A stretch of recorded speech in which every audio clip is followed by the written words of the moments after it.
Dios les bendiga, hermanos, y buenas noches. En esta hora nos preparamos para nuestros estudios bíblicos, noche de estudios, este viernes. Y nos quedamos la semana pasada en el capítulo 2 de Primera de Samuel. Ese es el libro que estamos discutiendo.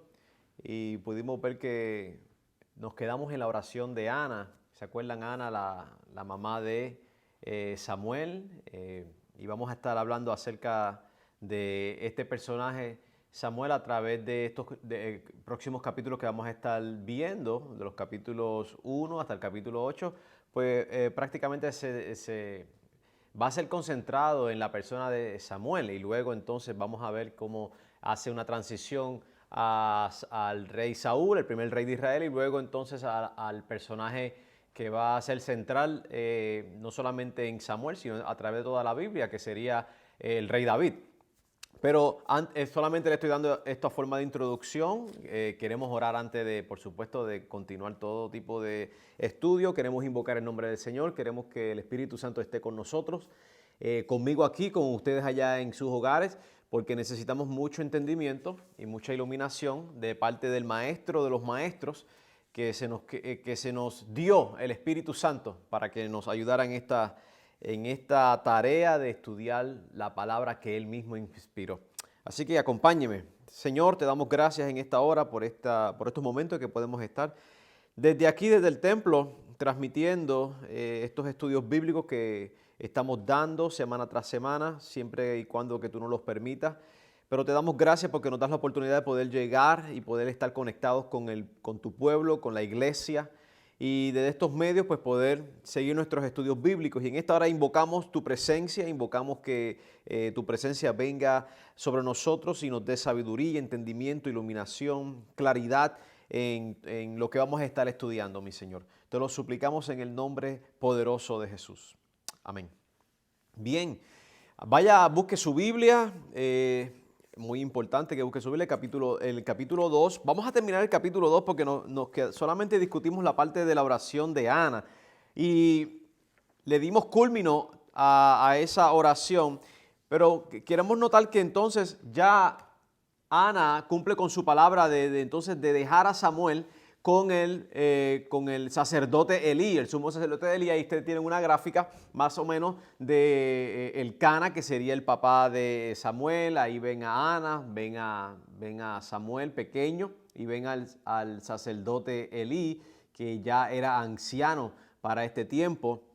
Y usted ve que el versículo 11 va a decir, y Elcana se volvió a su casa en Ramá, y el niño ministraba a Jehová delante del sacerdote Elí. Así que vemos que Ana cumple con su palabra de la petición que le pidió a Dios de que si le daba un hijo varón, se lo iba a dedicar a él toda su vida, y ahí está. Así que Elí va a encargarse de cuidar de Samuel y entrenarlo para lo que sería la obra del sacerdocio. Ahora nos vamos a encontrar con algo diferente en cuanto a lo que viene ahora, y vamos a leer los versículos 12 al 17, porque nos habla acerca del pecado de los hijos de Elí. Elí tenía dos hijos ya adultos y ellos también ministraban como sacerdotes, pero vemos una historia triste en estos momentos, y vamos a leer el versículo 12 al 17 y luego entonces hacemos las observaciones.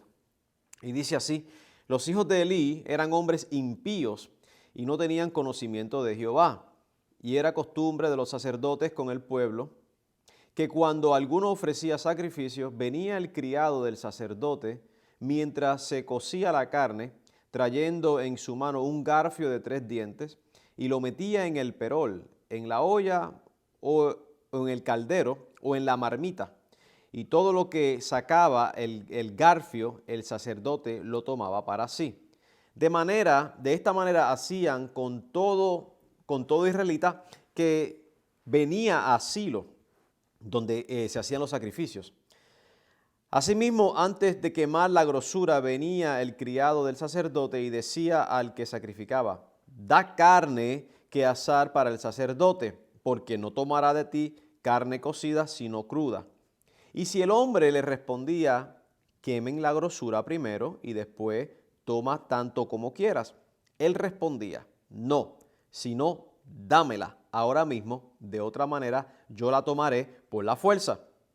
Era pues muy grande delante de Jehová el pecado de los jóvenes, porque los hombres menospreciaban las ofrendas de Jehová. Fíjense que ahí mismo el autor escribe cuán grande era la ofensa que estos dos sacerdotes hacían delante del Señor con las ofrendas que eran dedicadas a Jehová.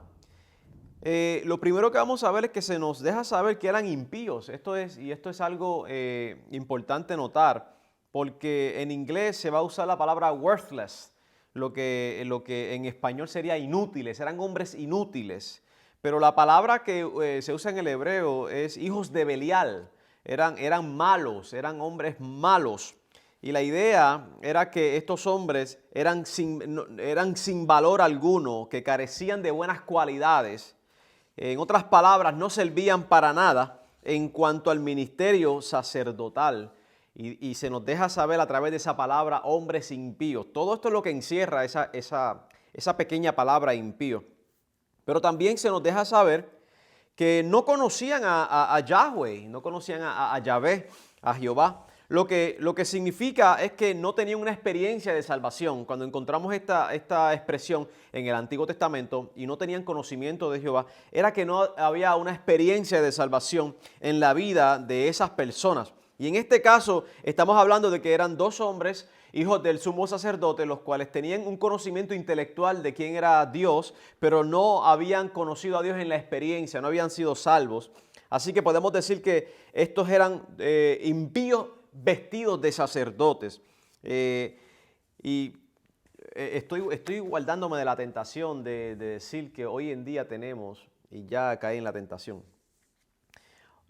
hombres que están en el ministerio, pero son hombres que simplemente la Biblia le llama asalariados, hombres que no han tenido una experiencia de salvación y han tomado el evangelio como una fuente de ganancia para ganar dinero, para extorsionar, para enriquecerse, y con sus engaños pues viven la vida que viven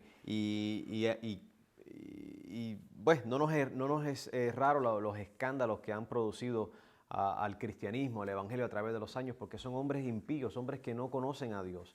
Pero bueno, dice que estos muchachos robaban las ofrendas que se ofrecían a Dios. Ellos robaban, no se conformaban con la porción que les tocaba. Dios ya había dicho a través de Moisés que a los sacerdotes le tocaría parte del sacrificio que se iba a ofrecer, pero ellos no se conformaban con eso que les tocaba a ellos, sino que querían tomar, por así decirlo, robarle la ofrenda al ofrendante, y que el ofrendante entonces tuviera que ofrecer algo extra de lo que ya él había traído. De esa forma tomaban esas carnes o esos cortes que quería ofrecer el ofrendante, se lo robaban para que el ofrendante tuviera que entonces proveer otro tipo de corte o de animal para que lo pudieran ofrecer. De esa manera ellos tomaban esa carne y por supuesto la consumían y se la comían. Y lo que estamos hablando es que, como Pablo le dice en una de sus cartas, hombres que lo que le interesa es el vientre, lo que le interesa es la comida, lo que le interesa es lo mundano. Y en este caso vemos que estos muchachos están exhibiendo de una forma física, exterior, lo que había en su interior. Y de esa forma trataban los sacrificios que eran ofrecidos al Señor.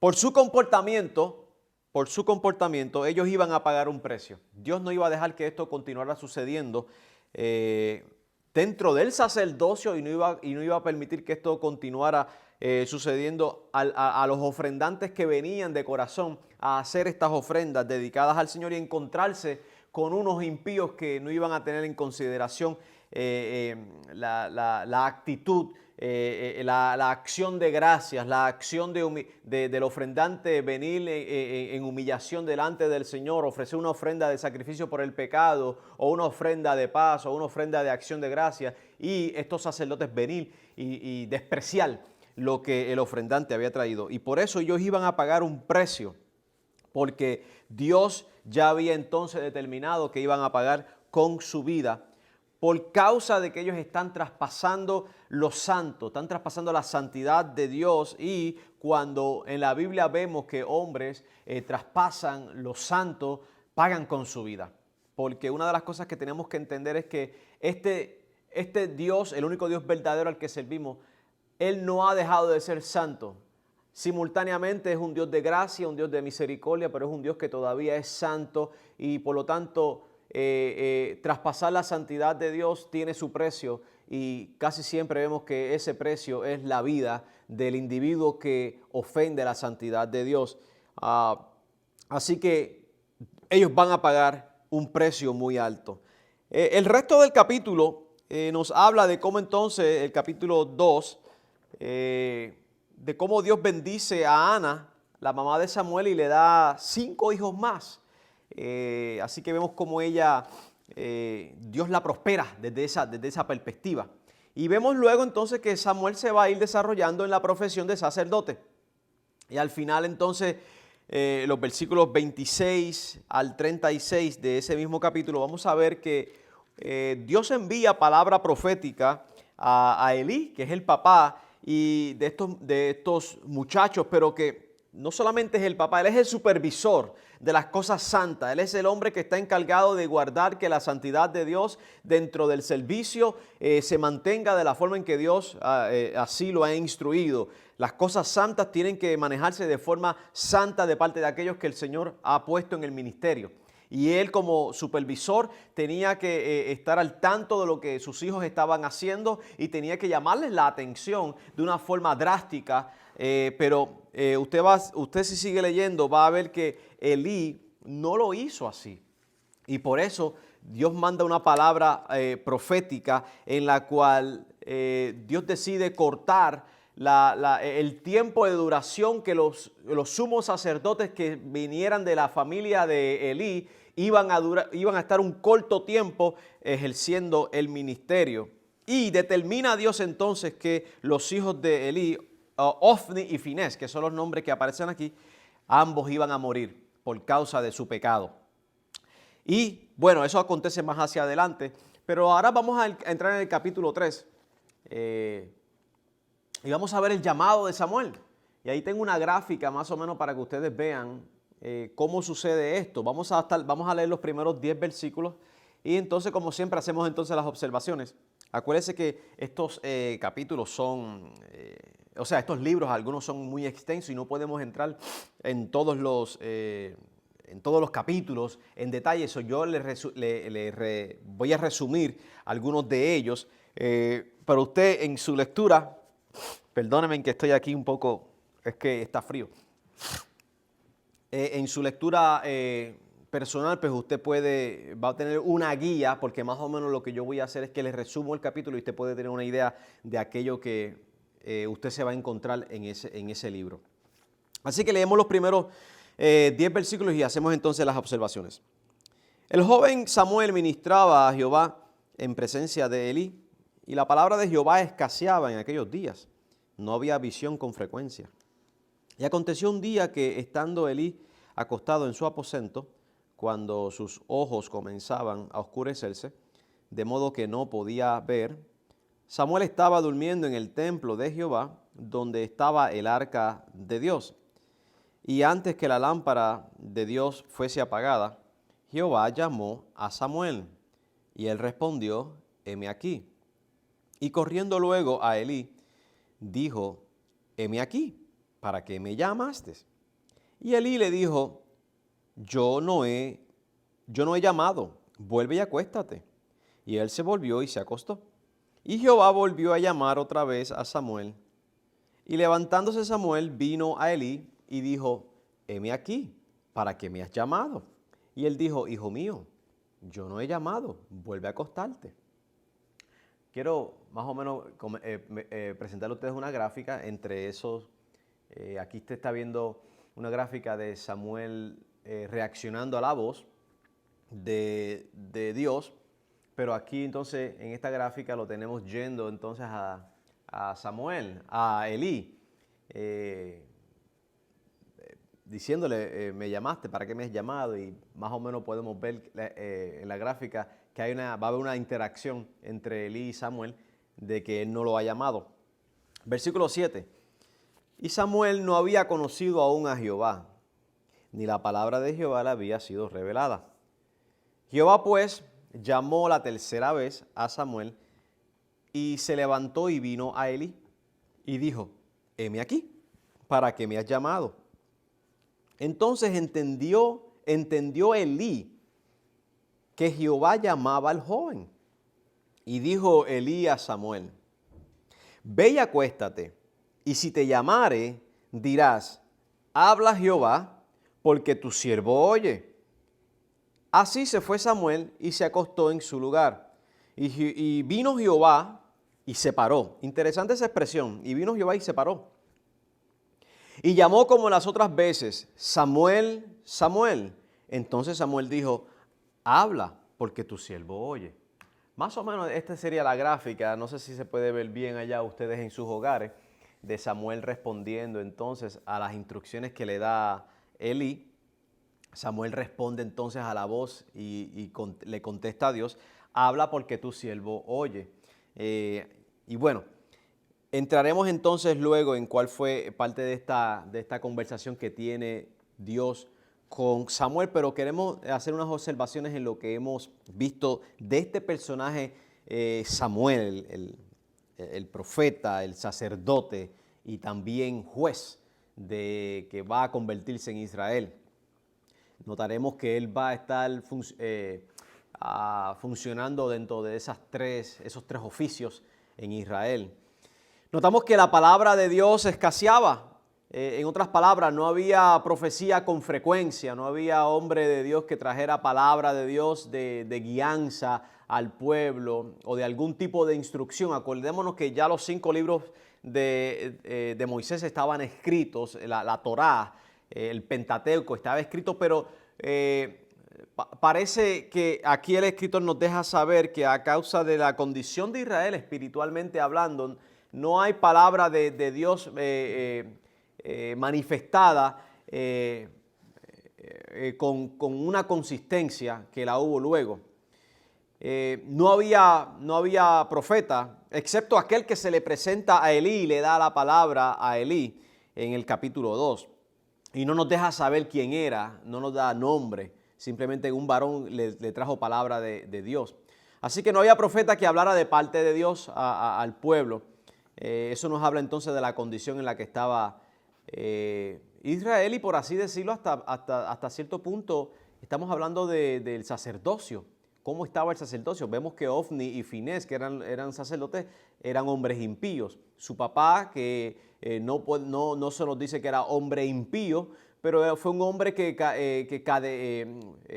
carecía de algún tipo de autoridad disciplinaria en cuanto a las cosas de Dios para, primeramente, corregir su hogar y luego entonces seguir guiando al pueblo o ser usado por Dios fuese usado por Dios para que trajera palabra profética de Dios, porque veremos más hacia adelante que Israel no está viviendo, no todo Israel está viviendo de la manera que agradaba a Dios. Así que esto es un señalamiento directo a Elí, porque él era en su rol no solamente de sumo sacerdote, él también era juez en Israel. Vemos que hubo una falla en él como líder en Israel. Y también recordemos que Elí ya estaba casi ciego, no podía leer. Estaba bastante ancianito y había perdido casi la vista.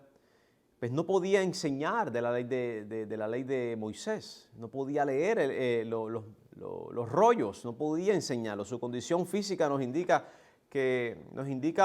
un poco de su condición espiritual.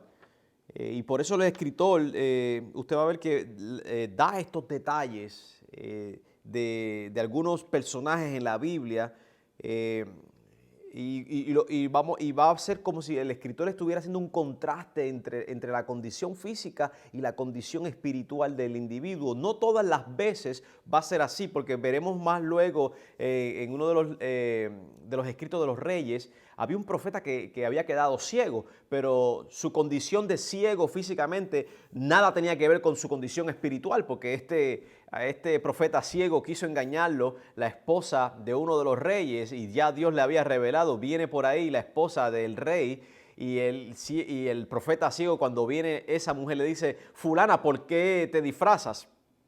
Ella quiso engañarlo y no pudo porque Dios le reveló al profeta antes de tiempo. Pero vamos a ver, el contexto nos indica que muchas veces el escritor trae un contraste o una comparación, debería decir, no contraste, una comparación entre lo físico y lo espiritual. Así que vemos que los hijos de Eli fueron corruptos, así que Dios va a comenzar a cumplir su palabra cuando le dijo a Elí en el capítulo 2 que Dios buscaría un sacerdote conforme a su corazón. Un sacerdote conforme a su corazón. Y vemos entonces cómo Dios se revela a Samuel. Así que comenzamos a ver cómo Dios comienza a cumplir la palabra que le había dicho a Elí en el capítulo 2. Usted puede leer eso en su tiempo, donde le dice: me voy a buscar un sacerdote que es mejor que tú, es mejor que ustedes, y va a ser conforme a mi corazón. Por supuesto, este cumplimiento inmediato vamos a verlo en Samuel, pero por supuesto tenemos que ver este cumplimiento mayor y más extenso en la persona de Jesucristo. Cómo Dios se va a hacer de un sacerdote que va a servir para siempre en una fidelidad completa como ningún otro lo pudo hacer, como la persona de nuestro Señor Jesucristo, el cual va también a funcionar. Él va también a oficiar como sacerdote. Y en estos momentos nuestro Señor no está inactivo, nuestro Señor no está pasivo. Nuestro Señor dice el libro de la epístola a los Hebreos, que Él está en los cielos ejerciendo el ministerio de sumo sacerdote, intercediendo por nosotros continuamente, por ti y por mí. Este es el ministerio de Él sacerdotal ahora mismo en el cielo, y es un ministerio que el Señor le dio a Él, lo llamó a Él a que Él ejerciera. No conforme al linaje de Aarón, porque eso era conforme a la ley, sino un llamado especial de que Dios se escogió un sacerdote dentro del nuevo pacto, y ese era el Señor Jesús, lo cual el escritor de los Hebreos va a decir que era un sacerdocio conforme. ¿Se acuerda de aquel personaje que discutimos en Génesis? Conforme al linaje o al sacerdocio de Melquisedec. Así que usted puede leer después eso en su tiempo. En el versículo 7 leemos y se nos informa que Samuel todavía no había tenido una experiencia de salvación. Samuel es un muchacho, entienda esto, Samuel es un niño. Y el versículo 7 nos dice: y Samuel no había conocido aún a Jehová, ni la palabra de Jehová le había sido revelada. Por supuesto, si no tenía una experiencia de salvación, por ende, no conocía la palabra de Dios, no la había percibido en él, ya sea que Dios se revelara a estos hombres antiguos audiblemente, o ya sea que lo hiciera en su interior de una forma que la persona sabía que era Dios de forma indudable, de que Dios se había revelado. Samuel no tenía esta experiencia, pero vamos a ver que Samuel va a tener una experiencia simultáneamente aquí. Va a recibir el llamado a la salvación, y también va a ser un llamado a relacionarse con Dios y a ser a la misma vez profeta y sacerdote, porque en los versículos 10 al 14 vamos a leerlo. Y dice: y vino Jehová y se paró y llamó como las otras veces: Samuel, Samuel. Entonces Samuel dijo: habla, porque tu siervo oye. Y Jehová dijo a Samuel, y aquí ya Samuel está percibiendo la voz de Dios. Ya entendemos que Samuel ha tenido en esta última vez que Dios llama esa experiencia de renovación espiritual en su vida, de tal forma que puede percibir la voz de Dios. Sin lugar a duda la percibe. Y Jehová dijo a Samuel: he aquí haré yo una cosa en Israel, que a quien la oyere le retiñirán ambos oídos. Aquel día yo cumpliré contra Elí todas las cosas que he dicho sobre su casa, desde el principio hasta el fin. Y le mostraré que yo juzgaré su casa para siempre por la iniquidad que él sabe, porque sus hijos han blasfemado a Dios y Él no los ha estorbado. Por tanto, yo he jurado a la casa de Elí que la iniquidad de la casa de Elí no será expiada jamás. No había nada, no iba a haber nada, ningún sacrificio que Dios iba a aceptar para que la familia de Elí siguiera en el sacerdocio, para que continuara más allá, debo decir, de lo que Dios había determinado. Dios había determinado de que iban a ser cortados a una edad joven. Y si alguno duraba más de la juventud o del tiempo que Dios había indicado, iba a ser de una forma pobre, de una forma que iba a carecer de muchas cosas, iba a estar en necesidad. Seguimos, ni con sacrificios ni con ofrendas.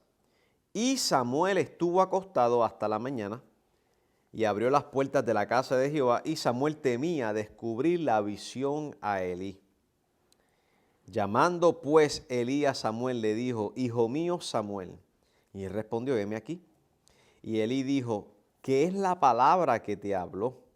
Te ruego que no me la encubras. Así te haga Dios y aún te añada. O sea que la amenaza que está lanzando Elí aquí a Samuel, Samuel tiene que hablar obligatoriamente por causa de lo que Elí dijo aquí.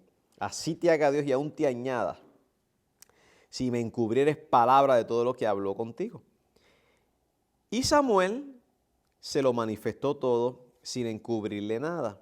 Entonces él dijo, esto es Elí contestando: Jehová es, haga lo que bien le pareciera. La palabra que Dios le da a Samuel es una palabra pues de juicio, una palabra, Dios va a ejecutar juicio. Es una repetición de lo que ya Elí se le había enviado por palabra de otro profeta.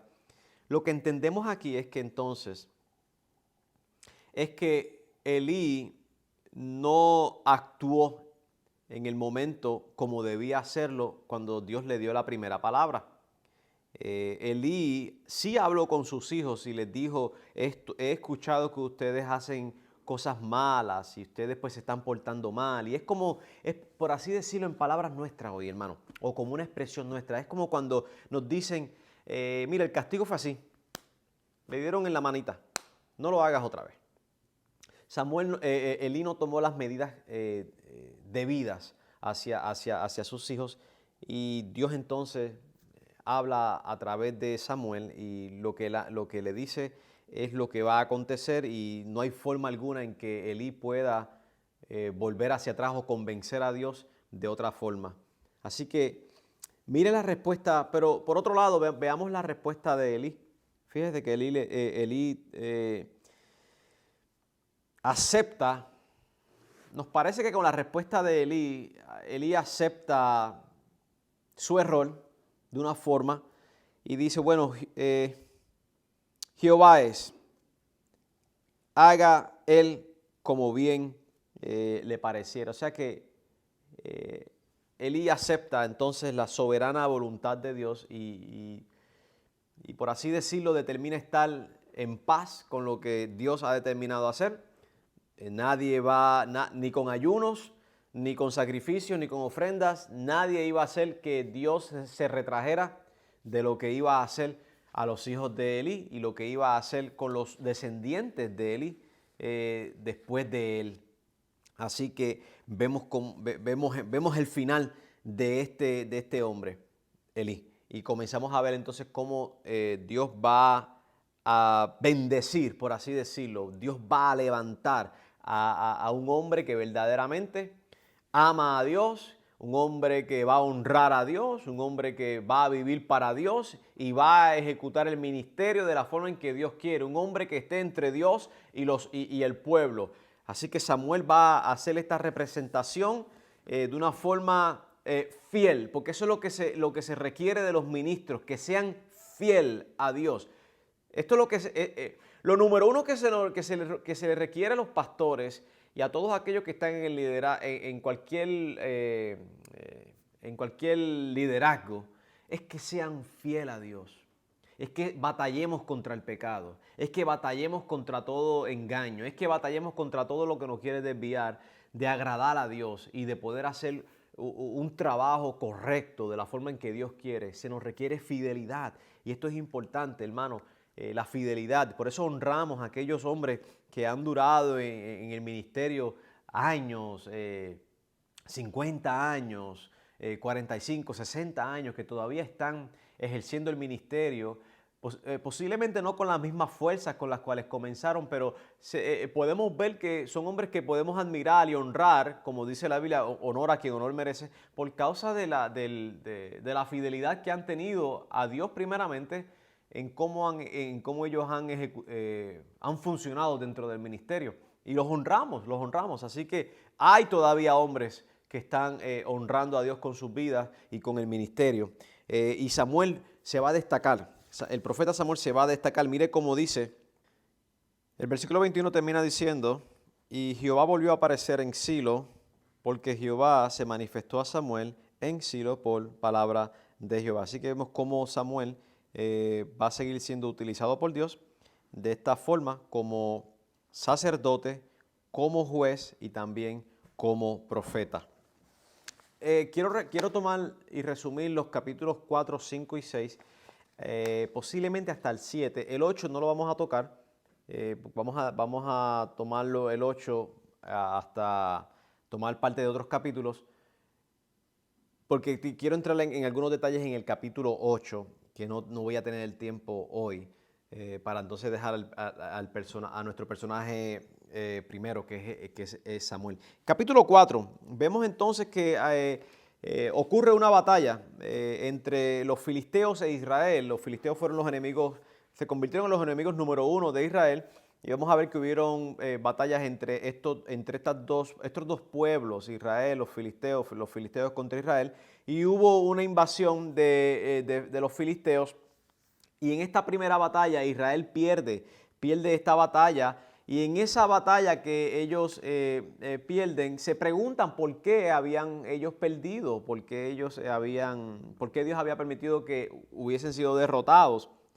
Y deciden entonces tomar el arca y llevársela, como escuché a un escritor decir que Israel pensaba que era como un amuleto de la buena suerte en ese tiempo, y se llevaron el arca pensando que Dios por este medio le iba a dar a ellos la victoria. Cuando ellos entran entonces en batalla contra los filisteos, porque tienen el arca en medio de ellos, Israel se alegró, hubo una euforia, hubieron gritos, los filisteos comenzaron a decir, bueno, tenemos que responder ante la amenaza de los israelitas, no queremos ser siervos de ellos como ellos han servido a nosotros, así que vamos a batallar. Dios está en medio del campamento de ellos, y bueno, y vemos algunos detalles que están incorrectos cuando ellos dicen que lo que había acontecido en Egipto era por dioses. No eran dioses, había sido solamente uno, el único Dios verdadero, Jehová, Yahvé, y se suscita la batalla, pero Israel pierde la batalla nuevamente. Aconteció que entonces mueren los dos hijos de Eli, Ofni y Finés, como Jehová le había dicho ya en palabra profética que ellos iban a perecer en un mismo día. Perecieron en esa batalla, pero lo más importante que acontece es que el arca entonces les es quitada a Israel. Los filisteos toman el arca del pacto, se la llevan, y cuando las noticias llegan a Elí, que está esperando, estaba nervioso, estas son mis palabras, estaba nervioso, estaba ansioso porque el arca se la habían llevado a la guerra. Él está esperando noticias, y cuando le dan las noticias de la batalla, le dicen, tus hijos han muerto y el arca ha sido capturada por los filisteos. Elí se sorprende por esta noticia, de tal forma que dice la Biblia aquí en el capítulo 4 que él estaba en una silla, y esa silla pues se fue hacia atrás por causa de que Elí estaba obeso, era grueso, un hombre grueso, y estaba también anciano, y entre el peso de su cuerpo se rompió el cuello, y ahí entonces él cae y muere. Y se nos dice también que 40 años duró como juez en Israel. Y vemos que el trabajo de él como juez pues no fue muy bueno. La esposa de uno de los hijos de Elí estaba embarazada y al saber la noticia de que su esposo había muerto, su suegro había muerto y que el arca del pacto había sido tomada, le dieron los dolores de parto y da a luz a un hijo y le pone por nombre Icabod. Icabod significa sin gloria. Acuérdense que el arca representaba la presencia de Dios en medio de su pueblo y ella entiende, ella comprende, ella sabe que al el arca no estar en medio del pueblo donde debe de estar, de donde nunca debió haber sido sacada, fue llevada por los paganos, por los filisteos. Ella dice, se fue la gloria de Dios ya no está en medio nuestro, fue sacada. Nos quedamos sin la gloria, nos quedamos sin el esplendor, nos quedamos sin aquello que hace que Israel sea hermoso, nos quedamos sin aquello que hace que Israel sea especial, Dios mismo. Y le pone por nombre Icabod. Cabod significa gloria, esplendor, y la I es la parte negativa, sin gloria. Entonces es la palabra compuesta y ese es el nombre que le pone a su hijo. Así que por algún tiempo su hijo va a llevar un nombre de la condición del pueblo. El pueblo está sin su gloria, porque eso es lo que representaba el arca. Así que este muchacho nació e iba a crecer representando en él mismo, en su nombre, la condición del pueblo, el pueblo que está sin gloria. Capítulo 5, vamos a ver el relato de cómo entonces el arca de Dios es puesta en el templo del dios Dagón, el dios uno de los dioses de los filisteos. Por supuesto, sabes que son paganos. Y vamos a leer unos versículos aquí porque vamos a leerlo. Es mejor como el escritor lo dice que como yo lo puedo resumir. Capítulo 5. Y tomaron los filisteos, estoy leyendo en el versículo 2. Y tomaron los filisteos el arca de Dios y la metieron en la casa de Dagón y la pusieron junto a Dagón. Y cuando al siguiente día los de Asdod se levantaron de mañana, he aquí Dagón postrado en tierra delante del arca de Jehová, y tomaron a Dagón y lo volvieron a su lugar. Y esto es lo que Dios hace con todo aquello que no es verdadero. Dios lo postra. Todo aquello que es del diablo, todo aquello que es satánico, todo aquello que es obra de las tinieblas, Dios los postra para que se sepa que solamente hay un Dios verdadero, para que se sepa que Dios ejecuta juicio sobre aquello que es mentira, sobre aquello que es engaño, sobre aquello que es tiniebla. Dios lo postra. Y fíjese que entonces ellos tuvieron que volverlo a su lugar. ¿Qué Dios es este? Que hombres tienen que ponerlo en su lugar. Y volviéndose a levantar de mañana, al siguiente día, he aquí que Dagón había caído postrado en tierra delante del arca de Jehová, y la cabeza de Dagón y las dos palmas de las manos estaban cortadas sobre el umbral, habiéndole quedado a Dagón el tronco solamente. Así que esto es lo que Dios hace con aquello que es mentira. Dios los postra. Allí estaba representada, en el arca estaba representada la presencia de Dios. Ante la presencia de Dios, la tierra tiembla. En este caso, Dagón tembló y tuvo que dejar de ser, sino que fue deshecho. Así que Dios comienza también, en ese capítulo vemos que Dios comienza a derramar algunos juicios sobre los filisteos en forma de tumores y también afectó la tierra, afectó los sembrados a través de diversas o algún tipo de plaga. Lo que entendemos luego se nos va a decir, parece que fueron roedores, ratones que entraron y comenzaron a dañar los sembrados. Y en el capítulo 6 ya los filisteos están un poco hartos de lo que está pasando y no quieren seguir con lo mismo y no saben el porqué y en queriendo saber el porqué de lo que les está aconteciendo, se les da entonces una recomendación a los líderes. Bueno, devuelvan el arca porque posiblemente el Dios de Israel está causando esto. pero ellos no saben a ciencia cierta si esto es así o esto no es así. Se le dan unas recomendaciones de que el arca la entreguen y la entreguen de cierta forma. Pero entonces, a donde yo quiero a ustedes llevarlo es al versículo 9 del capítulo 6, porque vamos a ver cómo Dios está activo en lo que está aconteciendo tanto en Israel como lo que estaba aconteciendo en los territorios de los filisteos. Dice en el versículo 7, esta es la recomendación que se le va a hacer. Haced pues ahora un carro nuevo y tomad luego 2 vacas que críen, a las cuales no haya sido puesto yugo, y uncid las vacas al carro y haced volver sus becerros de detrás de ellas a casa.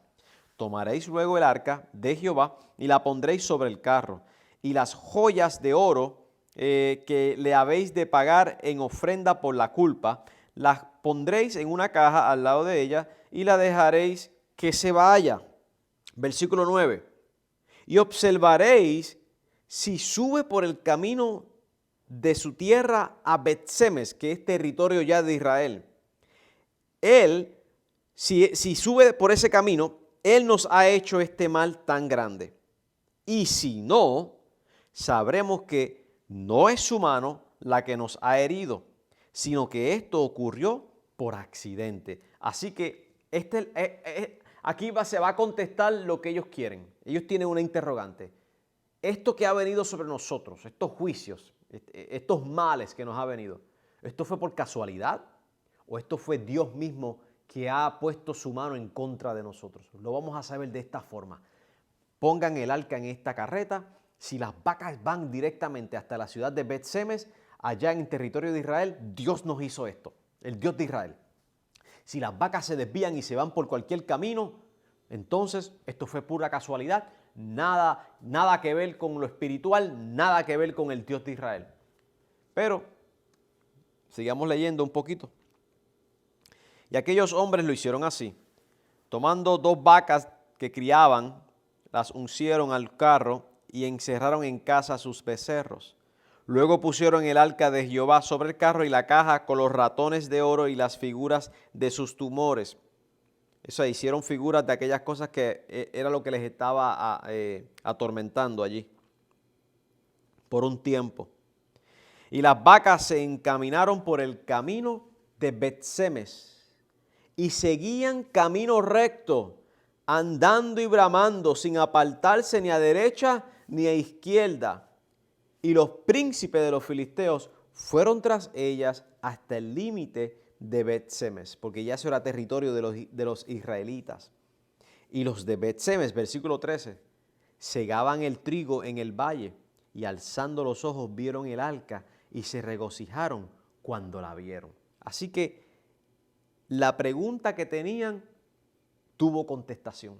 Dios fue el que había hecho eso, porque Dios mostró su poder, Dios mostró su gloria, Dios mostró que era soberano, Dios mostró que estaba activo en todo lo que estaba haciendo en la vida de Israel y en la vida de los filisteos. A unos los estaba disciplinando, o sea, a Israel, su pueblo, pero a otros estaba enjuiciando por causa de su condición pecaminosa, malvada, mala, en tinieblas en la que estaban. Y Dios demostró que Él era el único Dios verdadero, y esto es lo que Él hace en contra de aquellos que no le sirven. Por lo tanto, se demuestra entonces la soberanía de Dios máxima, de que Dios está en el control de todas las cosas. Las vacas no se desviaron, demostrando que entonces aquello había sido ejecutado por la mano de Dios. De igual forma, les recuerdo, hermanos, hemos mencionado esto varias veces dentro de las otras clases que hemos dado. La soberanía de Dios significa que Dios está envuelto en todos los asuntos nuestros. La soberanía y la providencia de Dios, debería añadir. Es que Dios está activo, presente en todo lo que acontece en el mundo. Nada es por casualidad. Y no solamente debemos de hablar del mundo en general, sino que debemos de hablar de una forma particular, personal. Dios está envuelto en todas las cosas que acontecen en nuestra vida. Cualquier cosa que acontezca es porque Dios así lo ha permitido. Nunca Dios permite en sus hijos algo para destrucción, sino para edificación y construcción. Todo lo que Dios permite en nosotros es para que nuestra fe sea formada. Una vez nuestra fe bueno, nuestra fe nunca va a llegar, mientras estemos aquí, nuestra fe no va a llegar a un punto en el cual digamos, bueno, ya nuestra fe no necesita formación. No, nuestra fe va a seguir siendo formada hasta aquel día en que seamos transformados. Pero nuestra fe va avanzando, nuestra vida va de santificación, va entrando en unos procesos donde vamos entrando, esto lo leí en algún lugar o lo escuché en algún lugar, hermano, y en español debería decir, no sé si estoy diciendo la palabra correcta, pero nos está hermoseando, nos está poniendo más hermosos a medida que vamos avanzando en el proceso de santificación. Pero así como nuestra fe va siendo purificada por fuego, como dice el apóstol Pedro, como el oro que es purificado por el fuego, de igual manera nuestra fe, por el fuego de las pruebas, de las tribulaciones muchas veces, de las cosas difíciles que Dios permite en nuestra vida. ¿Para qué? Para que crezcamos en la fe, en la confianza en Dios, en ver la mano de Dios, en ver cómo Dios se manifiesta, cómo experimentamos a Dios en medio de las diferentes circunstancias que Él les permite a nosotros pasar. A unos de una forma, a otros de otra, pero todos en común vemos la mano de Dios, vemos la presencia, entendemos que la presencia de Dios está con nosotros, aunque la sintamos o no, porque vemos que en las circunstancias que van aconteciendo, Dios está activo, porque Dios nos va a preservar a nosotros. Dios no nos va a abandonar a nosotros. Por lo tanto, en esto de que Dios se haya involucrado en los juicios que derrama sobre los filisteos, vemos que la contestación y la interrogante que tienen ellos tiene una sola contestación. Dios fue el que lo hizo. Dios fue el que estuvo activo. En el caso de ellos, para mal. En el caso de Israel, es para volverle a dar otra oportunidad dentro de la disciplina espiritual que les está dando. Y cuando llegamos al capítulo 7,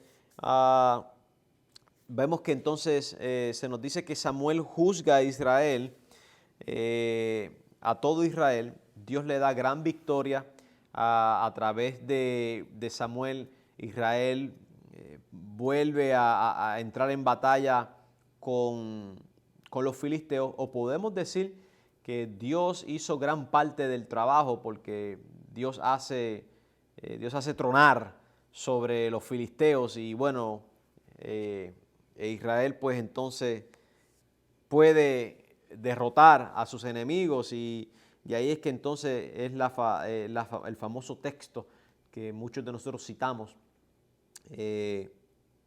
Ebenezer, lo que significa hasta aquí nos ha ayudado Jehová, y eso fue lo que hizo a través del profeta Samuel para con Israel.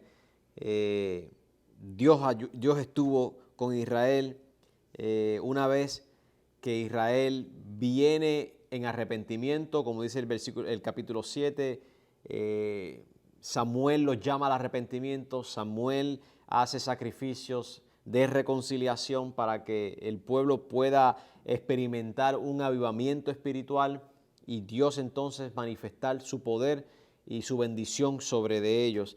Y termina entonces diciendo el versículo 17 del capítulo 7.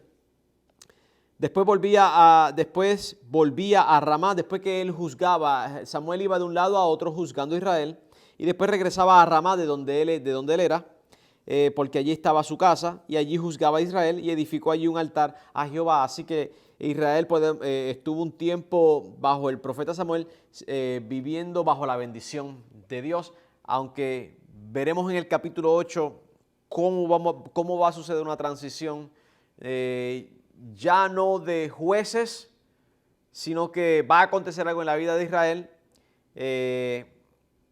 que va entonces a dar la entrada a la monarquía.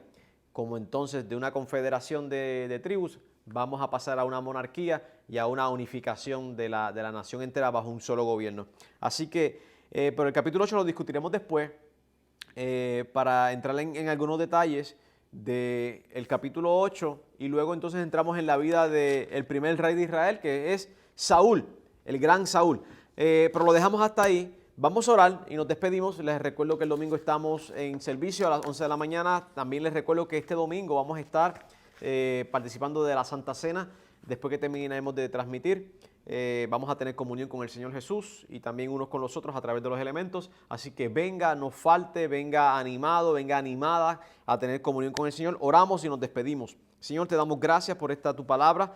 Gracias por lo que aprendemos, gracias por tus enseñanzas. Suplicamos que aquellas cosas que no pude decir claramente, o aquellas cosas que no expliqué, o aquellas cosas que simplemente no toqué, suplico que por medio de tu Espíritu enseñes a tu pueblo, enseñes a todos mis hermanos y hermanas que quieren conocerte, quieren conocer las Escrituras, quieren saber más. Así que suplico que tú estés bien envuelto en lo que ellos están haciendo, en sus ejercicios espirituales, en sus disciplinas espirituales, mi Señor. Tú estés bien envuelto en la vida nuestra y nos bendigas por Cristo Jesús. Así que pasen todos. Buenas noches.